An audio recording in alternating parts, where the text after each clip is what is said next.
Assalamualaikum warahmatullahi wabarakatuh. Perkenalkan, nama saya Friliani dengan NPM 2024100030. Video ini saya buat untuk memenuhi tugas MIT pada mata kuliah Seminar Manajemen SDM yang diampu oleh Bapak Dosen Ilham Jaya Purnama SEMM. Di video ini saya akan membawakan materi saya yang berjudul Manajemen Kinerja dan Penilaian Prestasi Kerja. Baik, langsung saja kita masuk ke materi. Masuk di penjelasan materi pertama, yaitu pengertian manajemen kinerja.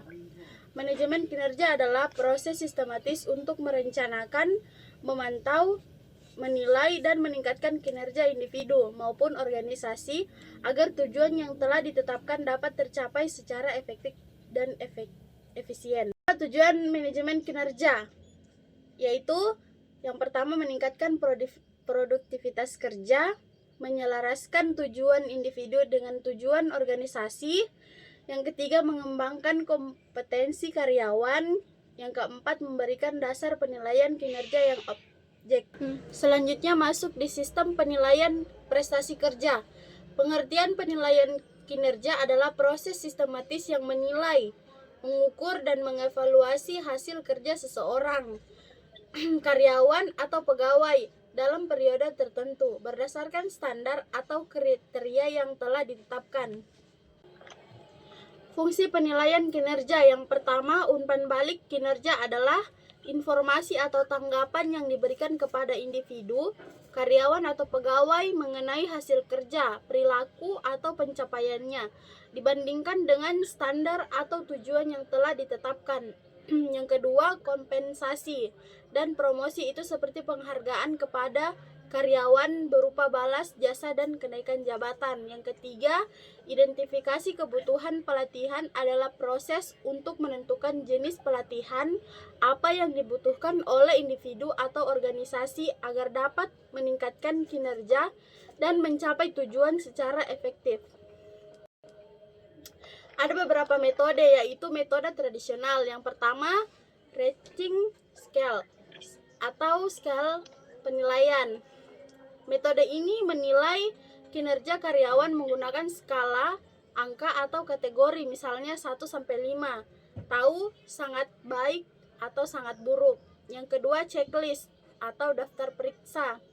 Metode ini menggunakan daftar penyataan atau kriteria, lalu penilaian cukup memberi tanda centang jika sesuai.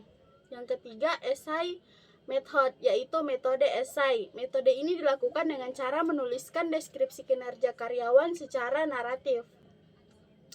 Yaitu metode kedua, metode modern. Yang pertama, manajemen by objectives atau bisa juga MBO.